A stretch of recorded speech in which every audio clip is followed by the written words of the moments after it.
नमस्कार, स्वागत करती हूँ आप सभी का अपने YouTube channel Smita Hindi classes में। आज हम पढ़ने वाले हैं Bangalore north university BCom second semester का 4th लेसन वंदे मातरम और बुक का नाम है काव्य सिंचन। प्रेमधन जी का कवि परिचय जानते हैं। जीवन और साहित्यिक योगदान प्रेमधन जी, जिसका असली नाम पंडित गुरुचरण लाल उपाध्याय था। इनका जन्म भाद्र कृष्ण षष्ठी संवत 1912 यानी कि 1912 को उत्तर प्रदेश के मिर्जापुर जिले के दत्तापुर गांव में हुआ था। वे एक संपन्न ब्राह्मण परिवार से थे और उनकी शिक्षा उनकी माता ने दी, जबकि फारसी और अंग्रेजी की पढ़ाई घर और गोंडा में हुई। प्रेमधन जी के पिता पंडित गुरुचरण लाल उपाध्याय विद्या प्रेमी थे। उन्होंने प्रेमधन जी को हिंदी, अंग्रेजी, फारसी और संस्कृत की शिक्षा दिलाई। उनके शिक्षक पंडित रामानंद पाठक जी के मार्गदर्शन में उनकी कविता में रुचि जगी। संगीत में भी उनकी गहरी रुचि थी, जिससे उन्होंने ताल, लय, राग, रागनियों का अच्छा ज्ञान प्राप्त किया। संवत 1930 में प्रेमचंद जी ने सदर्भ सभा और 1931 में रसिक समाज की स्थापना मिर्जापुर में की। उनकी कृतियों का प्रकाशन कवि वचन सुधा में हुआ। उन्होंने आनंद कांदाबनी मासिक पत्रिका और नागरी नीरद साप्ताहिक का संपादन और प्रकाशन किया। प्रेमधन जी ने केवल उच्च कोटि के कवि थे, बल्कि गद्य लेखक और नाटककार भी थे। उनकी रचनाएं प्रबंध, काव्य संगीत, काव्य स्फुटक निबंध, नाटक और आलोचना के रूप में सामने आई। उनके गद्य में हास परिहास की शैली प्रमुख थी। संवत 1978 फागुन शुक्ल 14 को 68 वर्ष की उम्र में उनका निधन हो गया। हिंदी साहित्य के विकास में उनका योगदान अविस्मरणीय है। जय जय भारत भूमि भवानी, जाकी सुयस पताका जग के, दसहों दिशि फहरानी, सब सुख सामग्री पूरित, ऋतु सकल समान सुहानी। अर्थ है, यह शेर भारत भूमि की महिमा का बयान करता है। इसमें कहा गया है कि जय जय भारत भूमि भवानी, भारत की धरती को जयकारा, जो देवी भवानी के समान पवित्र और शक्तिशाली है। जाके सुयस पताका जग के, दसहों दिशि फहराने, जिसका यश और प्रतिष्ठा पूरी दुनिया में फैल चुका है। हर दिशा में उसकी ध्वजा फहराती है। सब सुख सामग्री पूरित, ऋतु सकल समान सुहानी। वह भूमि सभी सुखों से पूर्ण है और सभी ऋतुएं यहाँ समृद्ध और सुंदरता प्रदान करती है। इसमें भारत की समृद्धि, सौंदर्य और प्रतिष्ठा का गुणगान किया गया है, जिसे सभी दिशाओं में सम्मान और सुख मिलता है। जाके श्री शोभा लखी, अलका अमरावती सिखिसानी, धर्म सुर जित उयो, नीति जह गई प्रथम पहचानी। अर्थ है, यह शेर भारत भूमि की महिमा, धर्म, नीति की श्रेष्ठता को व्यक्त करता है। और इसका अर्थ इस प्रकार है कि जाके श्री शोभा लखी अलका अमरावती खिसानी का मतलब है कि जिस भूमि की शोभा और दिव्यता अमरावती यानी कि स्वर्ग की अलका सुनहरी धारा से भी अधिक है। धर्म सूर जित उयो, नीति जह गई प्रथम पहचाने का अर्थ है कि जहां धर्म और नीति की विजय हुई हो और जहां इसकी पहचान सबसे पहले हुई। यह दोहा संकेत करता है कि भारत भूमि की धर्म, नीति और अच्छाई की सबसे ऊंची पहचान और प्रतिष्ठा रखने वाली भूमि है, जहां सत्य और न्याय की महिमा है। तीसरा है, सकल कला गुण सहित सभ्यता, जह सो सबहि सुझानी, भय असंख्य जहां योगी तापस, ऋषिवर मुनि ज्ञानी। यह शेर भारत भूमि की सांस्कृतिक और धार्मिक महानता को व्यक्त करता है। इसका अर्थ इस प्रकार है, सकल कला गुण सहित सभ्यता, जह सो सभी सुभानी, यानी कि जहां सभी प्रकार की कलाएं, गुण और सभ्यता एकत्रित है, इकट्ठी है, और जहां से सभी का मार्गदर्शन मिलता है। भय असंख्य जहां योगी, तापस ऋषिवर मुनि ज्ञानी। इसका अर्थ है कि जहां असंख्य योगी, असंख्य मीन्स अनगिनत, काउंटलेस योगी, तपस्वी, ऋषि, मुनि और ज्ञानी उत्पन्न हुए हैं। यह शेर भारत की अद्वितीय संस्कृति, धरोहर और धार्मिक दृष्टिकोण को दर्शाता है, जहां पर ज्ञान, तपस्या, योग और साधना की परंपरा समृद्ध रही है और जहां हर व्यक्ति को सही मार्ग पर चलने की प्रेरणा मिलती है। फोर्थ है, विबुध विप्र विज्ञान सकल विद्या, जिनते जग जाने, जग विजय नृप रहे, कबहू जह न्याय निरत गुण खाने। अर्थ है, यह शेर भारत भूमि की ज्ञान, विद्या और न्याय की महिमा को व्यक्त करता है। इसका अर्थ है कि विबुध विप्र विज्ञान सकल विद्या जिनते जग जानी का अर्थ जिन विद्वानों, ब्राह्मणों और ज्ञानी व्यक्तियों में सारी दुनिया ने ज्ञान और सभी प्रकार की विद्या प्राप्त की। दूसरी पंक्ति है, जग विजयी नृप रहे, कबहू जह न्याय निरत गुण खानी, अर्थात जहां न्याय और गुणों की खान में निरंतरता है वहां कोई भी राजा, नृप मीन्स राजा होता है, कभी भी पराजित नहीं हो सकता और हमेशा ही विजयी रहता है। यह शेर यह दर्शाता है कि भारत भूमि पर ज्ञान, विद्या और न्याय की परंपरा प्राचीन समय से रही है और यही कारण है कि यहाँ के शासक और समाज हमेशा विजयी और ज़्यादातर सफल रहे हैं। फिफ्थ है, जिन प्रताप सुर असुरन हूँ कि हिम्मत बिनसी बिलानी, कालहूँ सम अरित्रिन समुझत जह के छत्र अभिमानी। यह शेर वीरता, साहस और समय के भाव को प्रकट करता है। जिन प्रताप सुरन हूँ की हिम्मत बिन से बिलानी, अर्थात जिनके प्रताप और वीरता के सामने देवता और दानव भी हार मान लेते हैं और उनकी शक्ति और साहस से उनका गर्व समाप्त हो जाता है। दूसरी पंक्ति है, कालहू सम अरितीर्ण समुझत जह के छत्री अभिमानी, अर्थात जहां के शासक छत्री काल के सामने अपने शत्रुओं को तिनके के समान समझते हैं और अपनी शक्ति के अभिमान में रहते हैं, जैसा कि उन्हें किसी से डर नहीं होता। यह शेर उस शासक की वीरता और आत्मविश्वास को व्यक्त करता है जो समय और किसी भी शत्रु के सामने अभिमान से खड़ा रहता है। यह दर्शाता है कि वह अपनी शक्ति में इतना विश्वास रखता है कि कोई भी शत्रु या मुश्किल चुनौती नहीं लगती। 6 है, वीर बधु बुध जननी रही लाखनी जित सखी सयानी, कोटि कोटि जह कोटि पतिरत बनिज बनिक धनधानी। वीर बधनु बुद्ध जननी रही लखती जित सखी सयानी, यानी कि पहले लाइन का अर्थ है कि जहां पर वीर, बहादुर, बुद्धिमान और जानकार स्त्रियां रहती हैं जो अपने पति के मित्र और सहायिका होती हैं।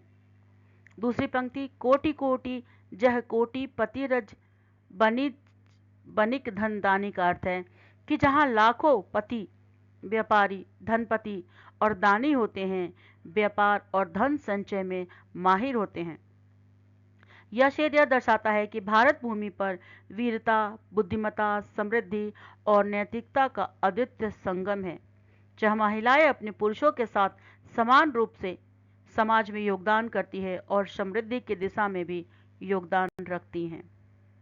7 है, सेवत शिल्प यथोचित सेवा शुद्ध समृद्धि बढ़ानी, जाको अन्न खाए एंडित जग जाति अनेक अगानी। जो व्यक्ति अपनी उचित शिल्प कला और सेवा में लगे रहते हैं वही समृद्धि और संप्रीति को प्राप्त करते हैं। वही व्यक्ति जो मेहनत से भोजन प्राप्त करता है, उनके द्वारा खाए गए अन्न से सभी दुनिया के लोग अपनी पापों से मुक्ति पाते हैं और सुखी होते हैं। यह शेर इस बात को उजागर करता है कि जो व्यक्ति सही तरीके से काम करते हैं, मेहनत से जीविका अर्जन करते हैं, मतलब गलत तरीके से नहीं, सही तरीके से जो अपनी जीने के लिए धन अर्जित करते हैं, उनकी सेवा और श्रम से समाज की भलाई होती है और वे समृद्धि और पुण्य प्राप्त करते हैं। तो ऐसे सही तरीके से कमाने से समाज का भी भला होता है और उनको समृद्धि और उनको पुण्य भी मिलता है ऐसे लोगों को। 8 है, जाकी संपत्ति लुटत हजारत बरसन हो न खुटानी, सहत सहत बरिसन दुख नित नौन जो न ग्लानि उर आने। यह शेर उस व्यक्ति की महानता और धैर्य को दर्शाता है जो कठिनाइयों के बावजूद अपने सिद्धांतों पर अडिग रहता है। जिनकी संपत्ति हजारों वर्षों तक लूटी जाती रही फिर भी उनमें कोई दाग नहीं आया, वह व्यक्ति हजारों वर्षों तक लगातार दुखों को सहन करता है, लेकिन उनके हृदय में कभी भी ग्लानि यानी कि गिल्ट या पछतावा नहीं आता। यह शेर उस व्यक्ति की आंतरिक शक्ति, धैर्य और निष्कलंकता को व्यक्त करता है, जो विपत्तियों का सामना करते हुए भी अपने पथ से नहीं भटकता और कभी भी किसी भी प्रकार की गलत भावना या पछतावे का अनुभव नहीं करता। संपत्ति सौरभ शोभा सन जग नृपगन मनहु लुभानी, प्रणमत 30 कोटि जन जा कहाँ अजहू जोरी जुग पानी। इसका अर्थ है कि संपत्ति सौरभ शोभासन जग नृपगन मनहु लुभानी, संपत्ति की महिमा और उसका आकर्षण संसार में राजा और सम्राटों के लिए उतना ही लुभावना है जैसे कि किसी खुशबू से मन आकर्षित होता है। दूसरे लाइन का अर्थ है कि जिनके चरणों में 30 करोड़ लोग नतमस्तक होते हैं, यानी कि सिर झुकाते हैं, सजदा करते हैं, और अभी भी वह व्यक्ति ऐसी स्थिति में है कि उनका सम्मान बढ़ता जा रहा है। जैसे समय के साथ उसकी महिमा और भी बढ़ती जाती है, या ये शेर संपत्ति और उसके प्रभाव की शक्ति को दर्शाता है, जो न केवल संपत्ति के स्वामी के लिए बल्कि समाज और जन समूह के लिए भी अत्यधिक आकर्षण का स्रोत बन जाती है। 10वां, जिनमें झलक एकता की, लखी जगमति सहमी सकानी, ईश कृपा लही बहुरनी, प्रेम धन बहु सोई छवि छानी। यह शेर एकता, प्रेम और ईश्वरीय कृपा की महिमा को व्यक्त करता है। इसका अर्थ है कि जिन व्यक्तियों में एकता की झलक दिखती है, उन्हें देखकर संसार की बुद्धि और मन अचंभित हो जाते हैं। ईश्वर की कृपा प्राप्त करके वह व्यक्ति प्रेम और करुणा से परिपूर्ण बन जाते हैं। उसी प्रेम के कारण उनकी छवि और भी सुंदर, विशिष्ट और उज्जवल हो जाती है। यह शेर यह दर्शाता है कि जब व्यक्ति ईश्वर की कृपा से प्रेम और एकता के आदर्श को अपनाते हैं, उनका रूप और व्यक्तित्व समाज में एक उच्च स्थान प्राप्त करता है और उनकी उपस्थिति में सभी को शांति और संतुलन का एहसास होता है। कविता की विशेषता। इस कविता का सारांश भारत भूमि की महिमा, ज्ञान, समृद्धि और न्याय की श्रेष्ठता को व्यक्त करता है। कवि ने भारत के इतिहास, संस्कृति और उस भूमि पर उत्पन्न महान व्यक्तियों की वीरता और योगदान को बखानते हुए यह दर्शाया है कि यहाँ के लोग शासक, न्याय, नीति और समृद्धि में श्रेष्ठ रहे हैं। इस भूमि ने महान ज्ञानी, तपस्वी, सच्चे प्रेमियों को जन्म दिया, जिसके कारण यह भूमि आत्मनिर्भर और समृद्ध रही। कविता यह बताती है कि मेहनत, सेवा और सच्चाई के मार्ग पर चलने वाले व्यक्ति न केवल व्यक्तिगत समृद्ध होता है, बल्कि समाज को भी इससे लाभ होता है, उसको भी फायदा होता है। यहाँ की संपत्ति और वैभव ने दुनिया को आकर्षित किया और यह भूमि उन व्यक्तियों के लिए आशीर्वाद स्वरूप है जो सच्चे दिल से अपने कर्तव्यों का पालन करते हैं, मन से अर्थात।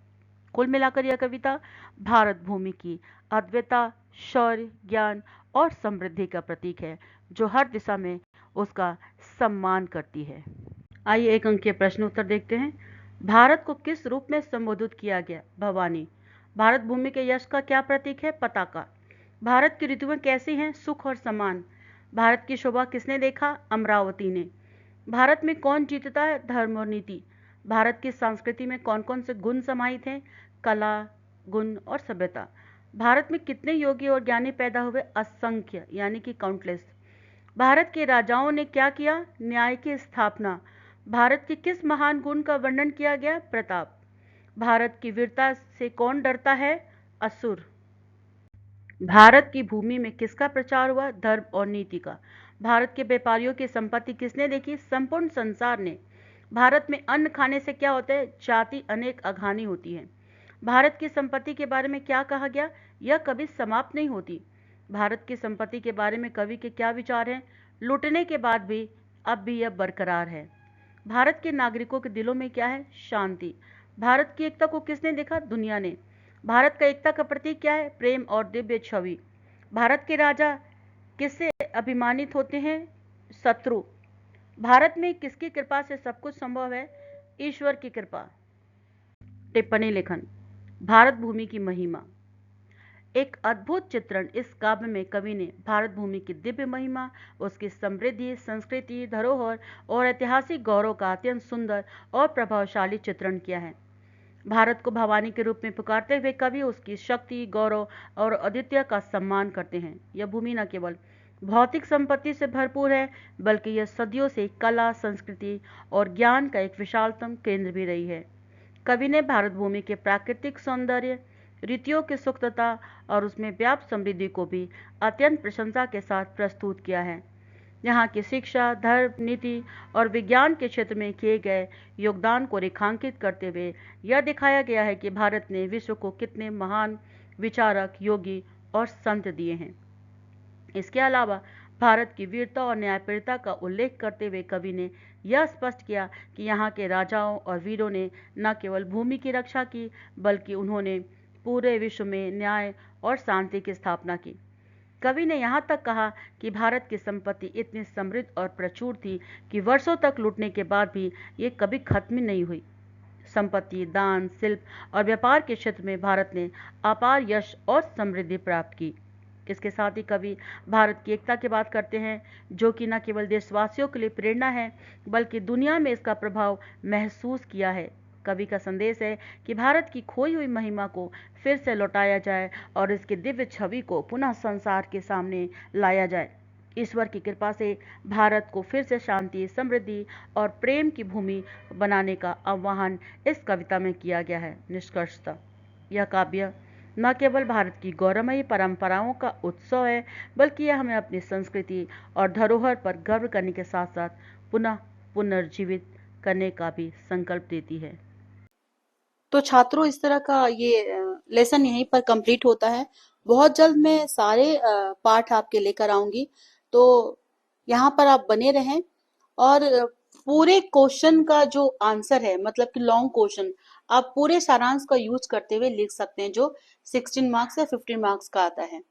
तो मेरे चैनल पर बने रहें और सब्सक्राइब, लाइक, कमेंट और दोस्तों के साथ शेयर करना ना भूलें। धन्यवाद।